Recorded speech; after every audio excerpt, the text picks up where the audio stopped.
मित्रों नमः संस्कृताय। मैं अरुण पांडे आप सबका हार्दिक स्वागत करता हूं। मित्रों, हमने अलंकारों की एक अध्ययन की श्रृंखला प्रारंभ की है। उस अध्ययन के क्रम में हम अलंकारों में प्रायः जो यूजीसी नेट जेआरएफ या हायर लेवल के असिस्टेंट प्रोफेसर की परीक्षाओं में जितने जगह पर भी यह सिलेबस में समाविष्ट है, सभी जगहों पर पाठ्यक्रम के अनुसार हमने प्रायः क्रमशः सभी अलंकारों का अध्ययन कर लिया है। यूजीसी नेट इत्यादि हायर लेवल की परीक्षाओं के पाठ्यक्रम में समाविष्ट अलंकारों में यह एकमात्र अवशिष्ट अलंकार बचा है, समसृष्टि अलंकार। तो इसको देख लेते हैं। इस पाठ में हम समसृष्टि अलंकार के लक्षण तथा समसृष्टि अलंकार के भेद कितने हो सकते हैं, समसृष्टि अलंकार के कितने उदाहरण जो दिए हैं, उन उदाहरणों में किस किस प्रकार की समसृष्टि है, ये सब कुछ जानेंगे। तो फिर अब चलिए शुरू करते हैं, सीधे लक्षण पे आ जाते हैं। इसके लक्षण को बताते हुए क्या बताया है मम्मट जी ने? श्रेष्ठा संसृष्टिरेतेषां भेदेन यदिह स्थितिः सा संसृष्टि इष्टा। सा संसृष्टि इष्टा, वह संसृष्टि मानी गई है। वह संसृष्टि मानी गई है। कौन? एतेषाम यदिह भेदेन स्थिति। इनका यत जो यह यहां पर भेदेन यानी भेद से स्थिति रहती है। इनका जो यहां पर भेद से स्थिति रहती है, सा संसृष्टि इष्टा। ठीक है। तो अब देखिए, इनका यानी एतेषाम का तात्पर्य क्या है? एतेषाम से आप क्या लेंगे? तो एतेषाम का तात्पर्य होता है जिस विषय का वर्णन चल रहा है उसी को तो हम एतत् शब्द के द्वारा ग्रहण कर सकते हैं। एतेषाम मतलब इन सब का। इन सब का, किन सब का? भाई आपके मन में प्रश्न आएगा। तो एतेषाम, यह जो इन सब का कह रहे हैं, प्रश्न आपके मन में तुरंत उठेगा कि किन सब का। उसका समाधान यह होगा कि जिन सब का वर्णन अभी इससे पहले हो चुका है ना। तो जिन सब का वर्णन अभी इससे पहले हो चुका है, उन सब का। ठीक है ना। तो किन का वर्णन हो चुका है? अब काव्य प्रकाश में आप समसृष्टि के बारे में पढ़ेंगे जब, तो समसृष्टि से तुरंत पहले 9वें उल्लास में और 10वें उल्लास में लगभग 60-65 अलंकारों का वर्णन किया है मम्मट जी ने एक साथ।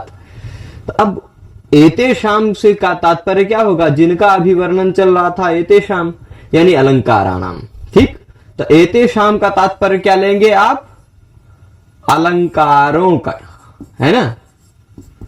अलंकारों का। तो जो अलंकार हैं उन अलंकारों का भेदेन मतलब अब दो अलंकार इससे पहले संकर अलंकार का जब हम वीडियो बनाए थे, संकर अलंकार आपने देखा होगा वीडियो, तो उसमें हमने बताया था कि अलंकार में अविश्रांति जुषाम आत्मन्यंगांगित्वम स्तुशंकरः, जहां पर दो या दो से ज्यादा अलंकार एक दूसरे के अंगांगी भाव बन जाते हैं, एक दूसरे में अभिन्न होकर आगे छिपके रह जाते हैं, वहां पर संकर होता है। पर समसृष्टि उसी तरह है, दो या दो से ज्यादा अलंकार भेदेन यदि स्थिति। इन दो या दो से ज्यादा अलंकारों का भेद से यानी जिस शब्द में एक अलंकार है उसी शब्द में दूसरे का अलंकार ना रहे, दोनों एक दूसरे पर आश्रित ना रहे, भेद रूप में जहां पर स्थिति हो जाती है, भेदेन यदि स्थिति ही सा संसृष्टि इष्टा। तो तात्पर्य समझ गए होंगे। समसृष्टि अलंकार वह अलंकार कहा गया है जहां पर इन अलंकारों में से किसी दो या दो से अधिक अलंकारों का भेद से यानी एक ही जगह पर नहीं अपितु एक ही श्लोक में हो, पर दोनों परस्पर निरपेक्ष रूप से हो। दो या दो से ज्यादा अलंकारों परस्पर निरपेक्ष रूप से हो, ऐसी स्थिति जब आ जाती है अलंकारों की, तो वहां पर समसृष्टि होती है। अब बताइए, दो या दो से ज्यादा अलंकार होंगे तो कितने सिचुएशन बन सकते हैं? ऐसा भी बन सकता है कि दो शब्दालंकार रहे, है ना। दो शब्दालंकार, दो या दो से ज्यादा सभी शब्दालंकार दो के पर ले सकते हैं, सभी शब्दालंकार अलग अलग रहेंगे। ऐसा भी हो सकता है कुछ शब्दालंकार एक शब्दालंकार रहे, ऐसा ही लिखते हैं, अथवा एक अर्थालंकार रहे। ठीक है, आगे अपने आप समझ जाइएगा। ऐसा भी हो सकता है कि दोनों अर्थालंकार रहें, ऐसा ही तो स्थिति, इस तीन ही तरह की स्थिति हो सकती है ना। तो इसी ढंग से अलंकारों की जो संसृष्टि है, वह अलंकारों की संसृष्टि भी तीन ढंग से बताई गई। शब्दालंकार संसृष्टि, जहां दो शब्दों के अलंकारों की संसृष्टि होगी। अर्थालंकार संसृष्टि, जहां पर दो अर्थों के अलंकारों की संसृष्टि होगी। और उभयालंकार मतलब शब्दार्थालंकार संसृष्टि वहां होगी जहां पर शब्दों के अर्थों के अलंकार की संसृष्टि होगी। ठीक है। अब संसृष्टि में और संकर में यही भेद है। हमने अभी संकर को बताते समय भी यह बात आपको स्पष्टतः बताई थी कि संकर अलंकार वहां होगा जहां पर एक दूसरे के अंगांगी बन जाएंगे, एक दूसरे में इस तरह मिल जाएंगे कि दोनों को अलग करना कठिन होगा। जैसे दूध और पानी मिल जाते हैं तो उनको अलग करना, दोनों संकीर्ण हो जाते हैं, दोनों एक दूसरे में इस तरह मिल जाते हैं कि अलग नहीं किया जा सकता। परंतु आप समझ लीजिए चावल और तिल या चावल और चना, ऐसे सब आपस में मिल गए हैं, उनको आप अलग अलग देख भी सकते हैं, उनको अलग अलग कर भी सकते हैं। संकर में क्या है, उसको दूध और पानी को आप अनुभव कर सकते हैं कि दूध वाला पानी वाला दूध है, ऐसा अनुभव कर सकते हैं, परंतु अलग नहीं कर सकते। ठीक है। तो अब क्या होगा, यहां पर देख लीजिए संसृष्टि तीन ढंग से होगी। संकर अलंकार के भी तीन प्रकार बताए थे, पर उसके प्रकारों की गणना का तरीका अलग था, वो आप जानते हैं। वहां पर एक पद प्रतिपाद्य शंकर था तीसरा, यानी पहला था अंगांगी भाव शंकर, फिर संदेह रूप शंकर और एक पद प्रतिपाद्य रूप शंकर। यानी जहां पर एक दूसरे के अंगांगी बन जाते हैं वहां अंगांगी भाव शंकर था। फिर उसके बाद जहां पर दो अलंकार या दो से ज्यादा अलंकारों के बीच संदेह बना रह जाए, कई अलंकार दिख पड़ जाए, वहां होता संदेह रूपी शंकर था। और फिर उसके बाद जहां पर एक ही शब्द में दो या दो से ज्यादा अलंकार छिपे रहते हैं वहां एक पद प्रतिपाद्य शंकर था। पर संसृष्टि में तीन तरह का जो हमने बताया, शब्द अलंकार दो रहेंगे, दो शब्द अलंकारों पर आश्रित होकर जहां पर संसृष्टि होगी वह शब्दालंकार संसृष्टि रहेगी। उसका एग्जाम्पल देंगे तो वदन सौरभ लोभ परिभ्रम भ्रमर संभृत संभृत भ्रमर संभ्रम संभृत शोभया चलितया विदधे कल में खला कल कलोल कलोल दृशान्यया। इस उदाहरण में आप देखेंगे तो दो शब्दालंकारों की संसृष्टि। पहला प्रकार क्या, शब्दालंकार संसृष्टि, यानी दो शब्दालंकार एक ही श्लोक में अलग अलग स्थित रहेंगे। ऐसा नहीं कि दोनों एक के शब्द में आके छिप गए हों, अलग अलग दो शब्दालंकार आकर स्थित रहेंगे। दोनों शब्दालंकार एक दूसरे की अपेक्षा नहीं रखेंगे, परस्पर निरपेक्ष रूप से स्थित रहेंगे। ऐसी स्थिति जहां पर होगी वहां यानी दोनों अलंकार एक दूसरे पर आश्रित नहीं रहेंगे। ये नहीं कि जब पहल का रहेगा तभी दूसर का रहेगा, पहले का नहीं रहेगा तो दूसर का नहीं रहेगा, ऐसा कुछ नहीं है। ठीक है। जैसे यहां देख लीजिएगा दो शब्दालंकार, यहां पर आगे इस श्लोक में आप र भ खोजते जाइए। एक र पहले देखेंगे तो खूब र मिल जाएगा, यहाँ र, यहाँ भ्र में भी र, यहाँ भी भ्र में भी र, यहाँ भ्र में भी र, यहाँ भी र, है ना। ऐसे खूब र की आवृत्ति हो रही है, इसलिए र की अनेक बार आवृत्ति होने के कारण वृत्त्यनुप्रास है। अब भ भ देखते जाइए, ये सौरभ लोभ परिभ्र मद भ्रम देख लीजिए, है ना। कितने हैं, 7 बार भ दिखाई पड़ रहा है, 6 बार आवृत्ति हो जाएगी टोटल। तो यानी यहां पर पहले दो पंक्तियों में आपको क्या दिखाई पड़ रहा है, वर्णों की आवृत्ति होने के कारण, एक ही वर्ण की आवृत्ति होने के कारण वृत्त अनुप्रास कह सकते हैं, शॉर्ट में अनुप्रास भी कह सकते हैं। ठीक, अनुप्रास का प्रकार है वृत्त अनुप्रास, वो है। अब दूसरी लाइन में आप देखेंगे तो यहां पर भी ये कलोल दिख रहा है, कलोल अवग्रह को नहीं गिना जाता, कलोल एक ही वर्णों के समूह की उसी तरह से उसी क्रम में आवृत्ति होने के कारण यमक है ना। तो इस अंश में आपको मिल गया यमक। अब अनुप्रास और यमक ये दोनों एक दूसरे पर आश्रित थोड़े ना है। ऐसा तो है नहीं कि ये यमक हटा देंगे तो अनुप्रास नष्ट हो जाएगा, या ऐसा तो है नहीं कि ये इस अनुप्रास पर ही ये यमक आश्रित है, ऐसा तो है नहीं। यानी दो अलंकार एक ही श्लोक में अलग अलग स्वरूप में स्थित रहें, वहां पर यह संसृष्टि होती है। ये बात क्लियर है। तो अब यहां पर देख पा रहे होंगे आप कि यहां पर यमक है, यहां पर अनुप्रास है, ये दोनों एक दूसरे से संश्लिष्ट है। ठीक है, आगे यहां पर अब इसी में अगर संकर भी बताना हो तो आप देख लीजिएगा, इतने अंश में संकर भी माना जा सकता है। कैसे? यहां पर ल ल ल ल ल कई बार आवृत्ति होने के कारण एक भी वर्ण की कई बार आवृत्ति होने पर वृत्त अनुप्रास है। इस इतने अंश में आपको अनुप्रास यहां भी, यहां से ल से ले लीजिए, यहां से ल है ना, इस इतने अंश में अनुप्रास है और इसी इतने अंश में यमक भी है। तो अनुप्रास यमक दोनों एक दूसरे पर आश्रित हो गए, एक ही जगह पर आश्रित हो गए, एक पद प्रतिपाद्य रूप संकर वहां पर हो सकता है, ऐसा माना जा सकता है। ठीक है, तो संकर भी है, संकीर्णता भी है, दोनों को अलग नहीं किया जा सकता है ना। तो संकर भी है, और अगर यहां वाले अनुप्रास को गिनिए, यहां वाला केवल यमक गिनिए, तो फिर यहां पर क्या है, संसृष्टि भी है। चलेगा? तो अब आगे चलते हैं। यहां यमक और अनुप्रास परस्पर निरपेक्ष रूप से स्थित है, ये बात आपको पता ही है। इससे आगे चलते हैं, दूसरा उदाहरण देखते हैं। दो अर्थालंकारों की संसृष्टि होती है जहां पर, वो देखते हैं। फिर एक शब्दालंकार, एक अर्थालंकार की संसृष्टि जहां होती है, वो देखते हैं। तो अर्थालंकार की संसृष्टि का बहुत प्रसिद्ध उदाहरण दिया, मृच्छकटिकम का यह उदाहरण है, आपने शायद पहले सुन रखा हो। वह उदाहरण क्या है? लिम्पतीव तमोंगानि वर्षति वाञ्जनं नभः असत्पुरुष सेवेव दृष्टिर्विफलतां गता। तमः अंगानि लिम्पति इव, तमः का तात्पर्य होता है अंधकारः, अंधकारः अंगानि लिम्पति इव। आप देखिएगा तो यहां आपको ज्ञात होगा कि तम मतलब होता है अंधेरा, अंगों में लेपन सा हो रहा है अंधेरे का। आप इस श्लोक को यदि विधिवत समझेंगे तो इस श्लोक को मैंने उत्प्रेक्षा अलंकार को पढ़ाते समय भी बताया था। उत्प्रेक्षा अलंकार वाले वीडियो में भी आपको यही अलंकार मिलेगा, यही एग्जाम्पल मिलेगा।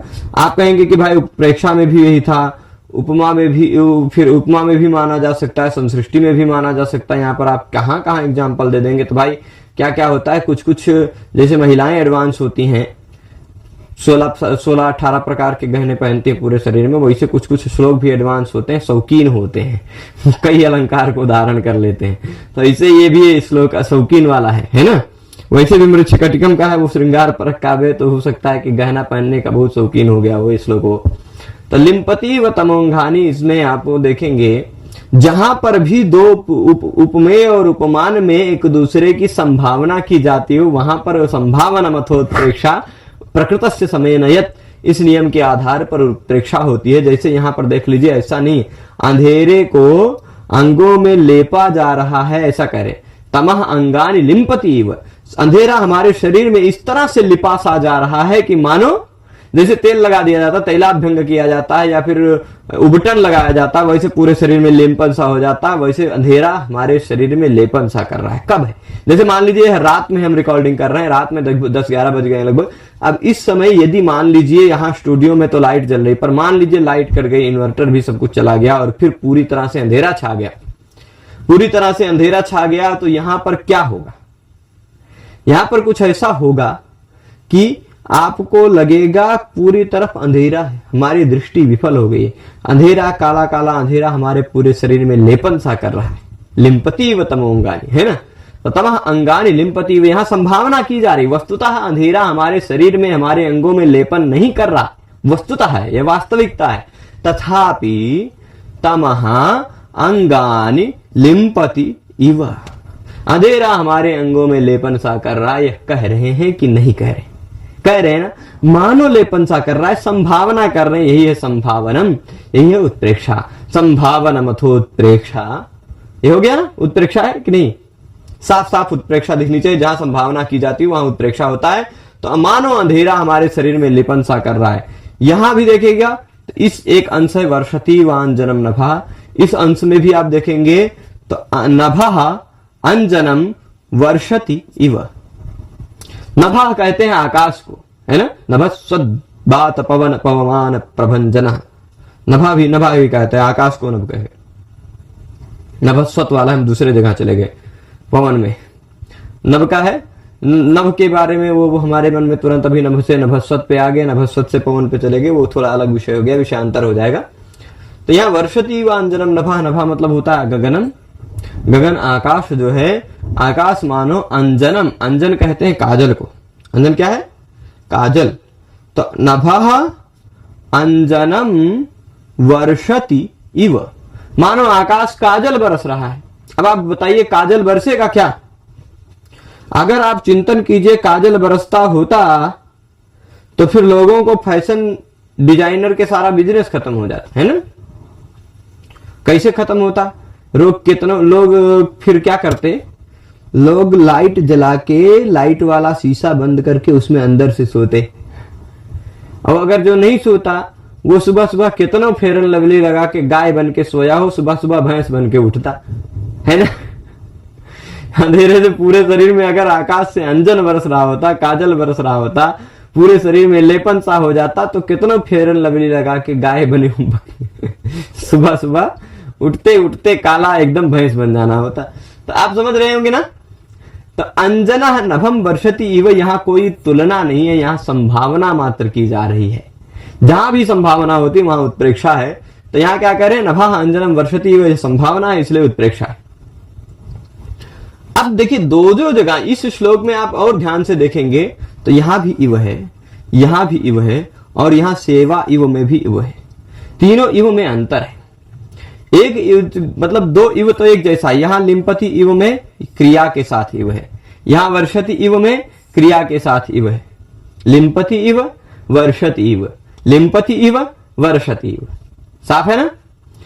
परंतु आप ये चिंतन करिए कि यहां सेवती इव, सेवते इव नहीं कहा, या सेवते इव है, यहां क्या कह रहे हैं? सेवा इव। सेवा इस कृदंत के साथ, इस प्रातिपदिक, इस मतलब इस एक शब्द के साथ इव का प्रयोग किया है। बाकी दो जगह क्रिया के साथ प्रयोग है। कहीं भी अगर क्रिया के साथ इव का प्रयोग होता है तो वहां ज्यादातर संभावना यह रहती है कि उत्प्रेक्षा होगी, ठीक है। पर जहां इव का प्रयोग किसी क्रिया के साथ नहीं, वहां संभावना देखनी है। अगर संभावना श्लोक में दिखाई पड़ रही है तो उत्प्रेक्षा है, अगर संभावना नहीं दिखाई पड़ रही तो उपमा रूपक इत्यादि का चांस होता है, ठीक है। तो क्या कहेंगे? दृष्टि ही विफलताम गता, दृष्टि मेरी विफल हो गई। क्या हो गई है? दृष्टि विफल हो गई। किस तरह से विफल हो गई है दृष्टि?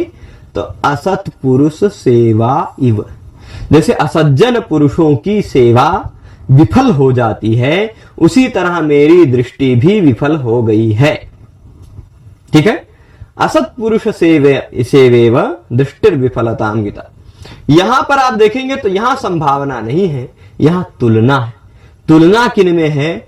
असत पुरुष सेवा भी विफल हो जाती है और दृष्टि भी विफल हो जाती है। असत पुरुष सेवा क्या होती है? आप चिंतन करेंगे थोड़ा सा, कोई अच्छा व्यक्ति है आपकी नजर में या और समाज की नजर में, जिसकी सम्मान है, जिसकी सज्जनता प्रथित है, ऐसा प्रसिद्ध व्यक्ति यदि उस प्रसिद्ध व्यक्ति की आप सेवा करेंगे, हो सकता है कुछ सेवा का मेवा मिल जाए, फल। परंतु कोई असज्जन है, दुर्जन है, कुछ दुष्ट प्रकार का व्यक्ति है, उस व्यक्ति की आप सेवा करेंगे, वह केवल आपकी सेवा का उपयोग करेगा, आपका दुरुपयोग करेगा, फिर जब उसका काम खत्म तो आपको भगा देगा। तो ऐसे असत पुरुष की गई सेवा कैसी होती है? विफल जाती है। असत पुरुष की, हम कोई असज्जन व्यक्ति की कोई भी सेवा कर लें तो वह सेवा हमें फल देगी, ऐसी कोई भी आशा नहीं रखनी चाहिए, है ना। वह सेवा विफल ही जानी। तो ऐसे यहां भी क्या कह रहे हैं? असत पुरुष सेवेव, असत पुरुष की सेवा की भांति ही मेरी दृष्टि भी विफलता को प्राप्त हो गई है। अब यहां पर आप बात समझना चाहेंगे तो इतना पता चलेगा कि देखेंगे कि यहां पर क्या है? असज्जन पुरुषों की सेवा की तुलना दृष्टि से है, या दृष्टि की तुलना असज्जन पुरुषों की सेवा से। दृष्टि भी विफल हो रही, दृष्टि की तुलना करना चाह रहे हैं, इसलिए दृष्टि उपमेय है। असज्जन पुरुषों की सेवा से करना चाह रहे हैं तुलना, इसीलिए सज्जन पुरुषों की सेवा उपमान है। और यहां पर इव, यह उपमावाचक शब्द का प्रयोग है, उसके साथ समास है, इवेन समासो विभक्त लोपश्च वाला, है ना। तो उपमेय, उपमान, उपमावाचक शब्द, और उपमेय तथा उपमान, दृष्टि और उपमान हो गया दृष्टि, उपमेय हो गया क्या? नहीं, उपमान हो गया असत्पुरुष सेवा और उपमेय हो गया दृष्टि। इन दोनों में, उपमान उपमेय में जो साधारण धर्म, जो दृष्टि के पास भी है, जो असत्पुरुष सेवा के पास भी है, वह है विफलता। साधारण धर्म भी कहा गया। दो भिन्न पदार्थ में दृष्टि अलग है, असत्पुरुष सेवा अलग है। दो भिन्न पदार्थों में अगर कोई समानता दिखाई जाए वहां उपमा होती है। दृष्टि में भी विफलता दिखाई जा रही और असत्पुरुष सेवा में भी विफलता दिखाई जा रही। तो दो भिन्न पदार्थों में भेदे भेद कौन कौन सी? सत्पुरुष सेवा भेद हो गया, दृष्टि भेद हो गया। दो भिन्न पदार्थों में एक साधर्म में दिखाया जाए विफलता दिखाई गई तो वह हो गया उपमा। साधर्म उपमा भेदे, भेद होने पर भी साधर्म में जो दिखाया जाता है वह उपमा होती है। ठीक है, तो अब क्या कह रहे हैं? दृष्टि विफलताम गता हो गया। अब यहां बात समझने वाली बात क्या है कि ऊपर के इस वाक्य में संभावना होने के कारण उत्प्रेक्षा है, इस वाक्य में भी संभावना होने के कारण उत्प्रेक्षा है, परंतु इस वाक्य में कोई संभावना नहीं है। ऐसा संभावित नहीं कर रहे कि मेरी दृष्टि मानो उस तरह से असफल हो गई। ऐसा तुलना करते हुए कह रहे हैं कि मेरी दृष्टि उस तरह से विफल हो गई है जिस तरह असज्जन पुरुषों की गई सेवा विफल हो जाती है।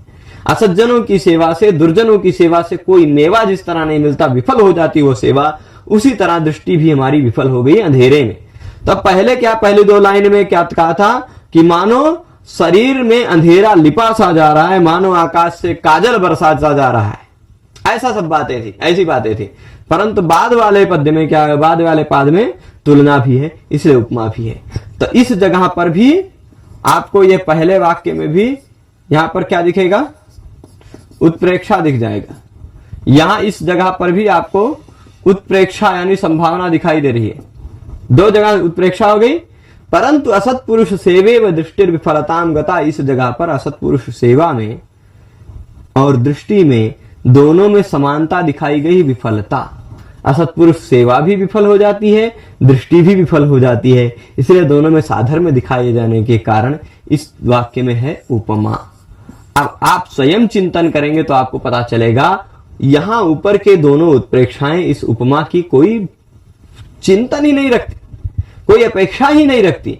ऐसा तो है नहीं कि उपमा रहेगा तभी ये उत्प्रेक्षा रहेगी, और ऐसा भी नहीं कि ये दोनों उत्प्रेक्षा नहीं रहेंगे तो नीचे उपमा नहीं हो पाएगा, है ना। तो इसलिए अगर परस्पर दो अलंकार निरपेक्ष रूप से एक दूसरे की अपेक्षा किए बिना एक ही श्लोक में दिख जाएं, वहां पर संसृष्टि होती है। यहां देख लीजिए संसृष्टि है, क्योंकि उपमा भी है, उत्प्रेक्षा ही है, इन दोनों की संसृष्टि हो गई। ठीक है, और वो उपमा और उत्प्रेक्षा दोनों शब्दालंकार हैं, तो दो शब्दालंकारों की संसृष्टि हो गई है। अब एक शब्दालंकार और एक अर्थालंकार की संसृष्टि का एकमात्र उदाहरण बचता है संसृष्टि अलंकार में, वही देख लेते हैं, फिर यह पाठ और अलंकार की सीरीज दोनों एक साथ समाप्त हो जाएगी। तो अब देखिएगा यह इस बात को, हाँ इस श्लोक में एक बात ध्यान रख लीजिएगा। मान लीजिए एक प्रश्न पूछ लिया, इस श्लोक पर एक प्रश्न मैं बना देता हूं और वो प्रश्न पूछ लेता हूं। यहां पर आप देखिए, मान लीजिए इस तरह से आपके नेटवर्क की परीक्षा में प्रश्न पूछ ले, और किसी भी परीक्षा में, ठीक, लिम्पति व तमोंगानी, हम पूरा नहीं लिखेंगे, ऐसे dash dash dash dash dash dash dash फिर विफलताम गता, है ना, विफलताम गता। इस वाक्य में कौन सा अलंकार है? हो सकता है विकल्प आपको ऐसा मिल जाए,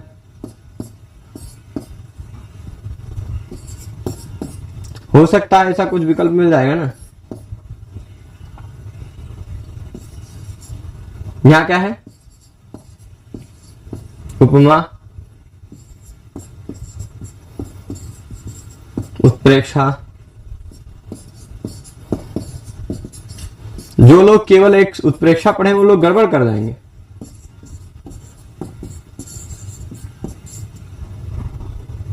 उत्तर क्या सही होगा? ये, क्योंकि इसमें उपमा भी है, उत्प्रेक्षा भी है और संसृष्टि भी है। ठीक है, उपमा है और उत्प्रेक्षा दोनों एक दूसरे से निरपेक्ष रूप में स्थित है, इसलिए संसृष्टि भी है, तो इसलिए सर्वाणी सही हो जाएगा। अब इसके बाद देख लीजिए,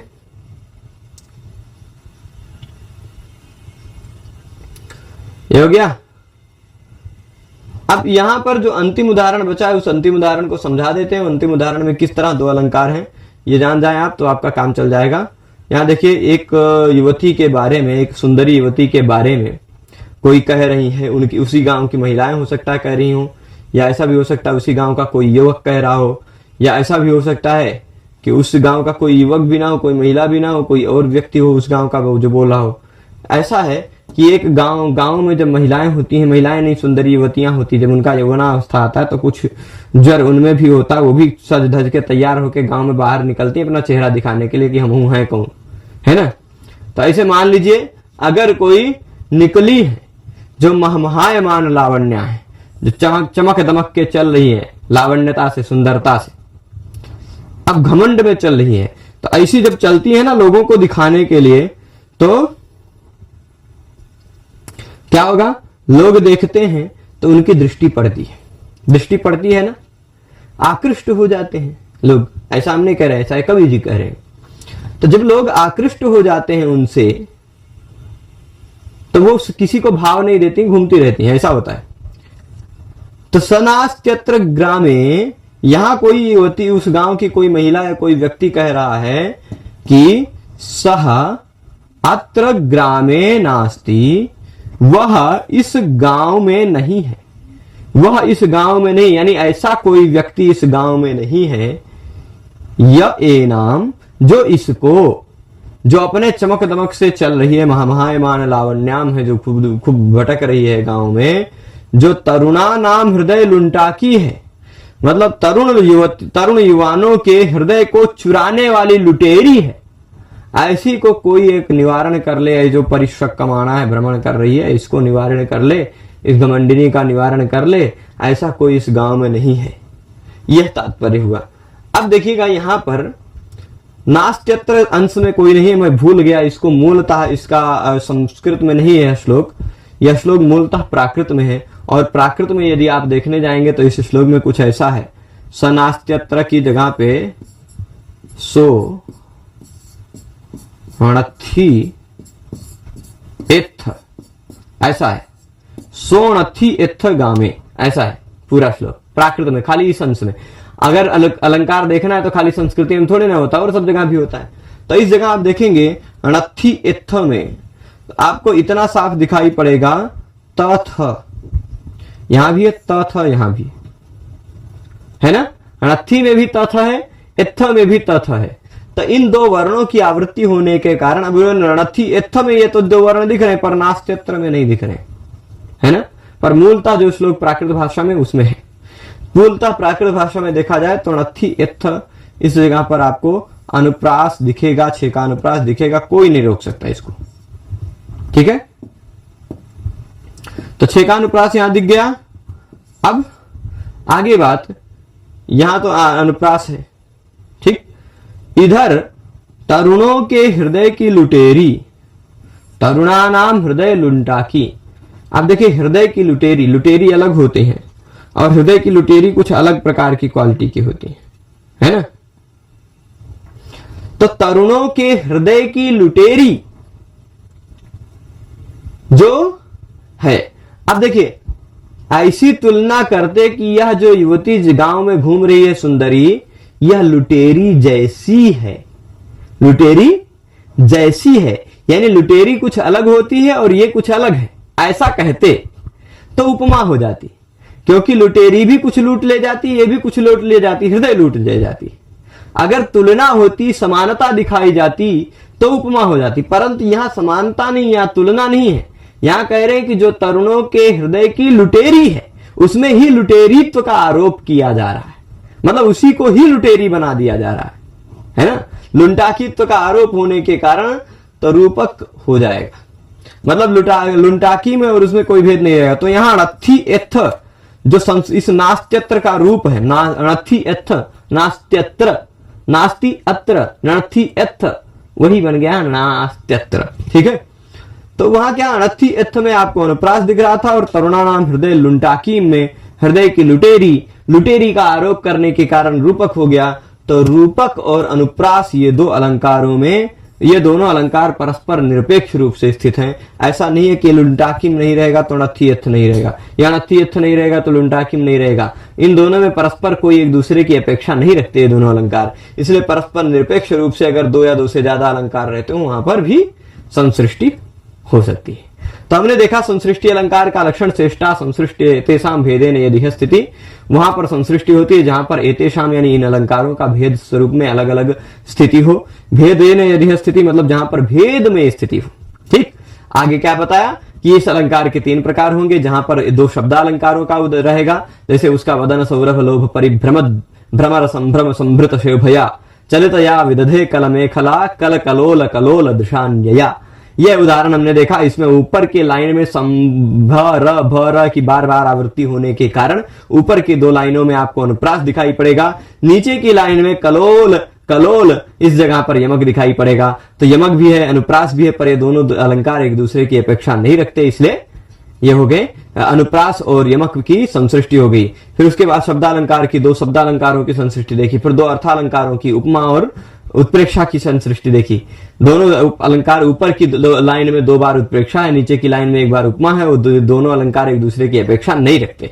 निरपेक्षता होने के कारण इसमें भी क्या हो जाएगी, अर्थालंकार की संसृष्टि हुई। अब एक जगह शब्दालंकार एक जगह अर्थालंकार, इसका अनर्थी ग्रामे में अनर्थी में आपने छेकानुप्रास देखा और हृदय लुंटाकिम में रूपक देखा। तो इस तरह से 3 प्रकार का हुआ, एक शब्दालंकार संसृष्टि, फिर अर्थालंकार संसृष्टि, फिर एक शब्दालंकार एक अर्थालंकार संसृष्टि, ऐसा संसृष्टि अलंकार होता है। इस तरह से हमने क्रमशः पढ़ते हुए UGC net JRF IRS education इत्यादि विभिन्न परीक्षाओं के अनुसार क्रमशः सभी अलंकारों को पढ़ा। आशा करता हूं अलंकारों की यह सीरीज आप सबको अच्छी लगी होगी। ऐसे किसी नए विषय की सीरीज के साथ आप सबके पास जल्द उपलब्ध होऊंगा। तो तब के लिए सभी को धन्यवाद। नमः संस्कृताय।